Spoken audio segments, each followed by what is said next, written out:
Hi there, thank you so much again for joining me on this channel. As always, I'm very grateful for all your previous views, likes, subscriptions and shares, and thank you for joining me after what I hope was a restful summer break for you. I've been continuing my AI journey and I wanted to share with you two little features that I've discovered on Gemini. The first one is called gems.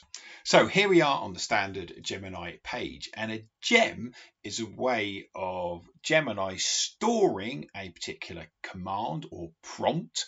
That means you don't have to keep repetitively typing it in time and time again.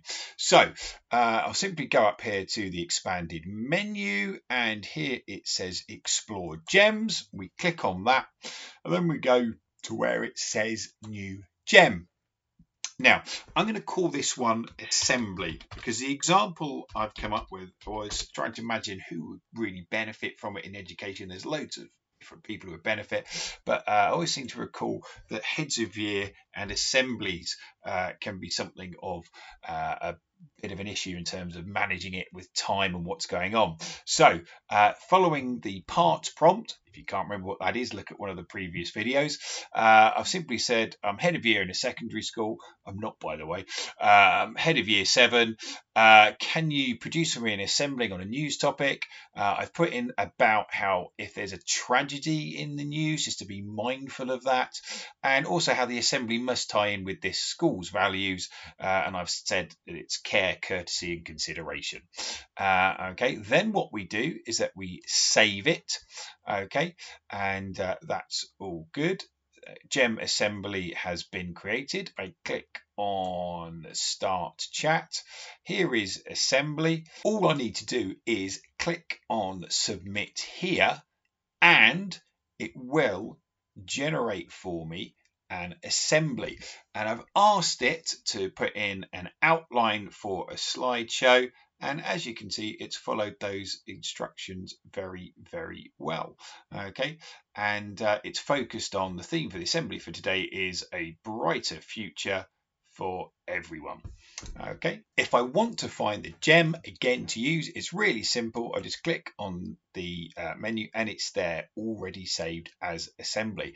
And it's a really fascinating feature because I guess you could use it for all sorts of things. You could have a gem for setting up a quiz. So every Friday you want to have a quiz, and you can ask Gemini to put together 10 multiple choice questions. But what I like about it is how it's just very simple to use, and it takes a lot of effort out of having to retype the prompt over and over again. The second thing I wanted to share with you was something called audio overview. I can't exactly remember how I found out about it. I know I was just playing around with Gemini, which in many ways is the best thing to do when exploring AI. But it's something really fascinating, and I just wanted to share it with you. Okay, so here we are, just again back on the standard Gemini page, and I've clicked on upload files. Okay, I'm going to upload a file which is called Prophecies 2026. It's a very, very simple PowerPoint, very basic. I was just freshening it up ready for next year, and trust me, it's not a game changer. And what you could do is, as you can see, Gemini is loading it up. And I just want to emphasize, this is just on, this isn't a paid version of Gemini. Okay, this is all standard, all for free. And it came up with, as I was playing around with it, this called Generate Audio Overview. So what we'll do is that we'll press Generate Audio Overview, funnily enough. And what Gemini will do is that she'll spend a little bit of time just having a think and generating. So I'm just going to pause.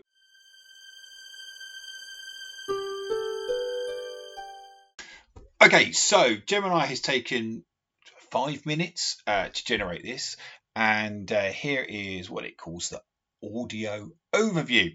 And so effectively it's taken the PowerPoint I've created and then generated an audio version.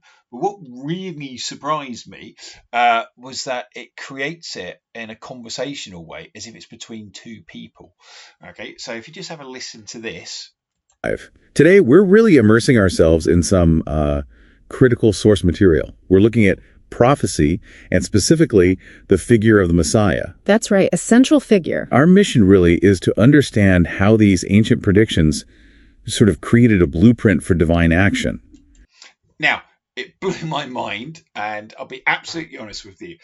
First of all, I haven't yet checked to see how accurate it is to the original source, i.e., my slideshow.